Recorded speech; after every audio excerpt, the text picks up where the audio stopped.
అదే ఓకే. ఇళ్లలో డెలివరీ అయితే ఇంకా డేంజర్ కదా! డేంజరు. ఆ! ఇప్పుడు స్పెషల్ ఇంజెక్షన్స్ వచ్చింది. ఐవీ హ్మ్. ఫ్లూయిడ్స్ పెట్టేసి స్పెషల్ ఇంజెక్షన్స్ ఇస్తాము. అంత ట్రయల్స్ చేస్తాము. లాస్ట్‌కు సబ్ టోటల్ హిస్టెక్టమీస్ కూడా చేసి మదర్స్ లైఫ్ సేవ్ చేస్తాం. ఓహ్! నా ఎక్స్‌పీరియన్స్‌లో నేనొక 4 కేసెస్ అయినా సబ్ టోటల్ హిస్టెక్టమీస్ చేసుంటాను. అంటే ఎలా మేడం? ఏం జరుగుతుంది అందులో?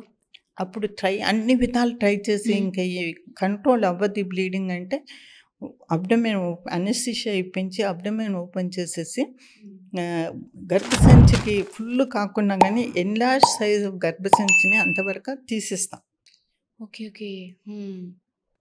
అది తప్పనిసరి. That is life saving procedure. లేకపోతే తల్లికి ప్రమాదమా? లేకుంటే తల్లికి ప్రమాదం అన్నమాట. హుహు.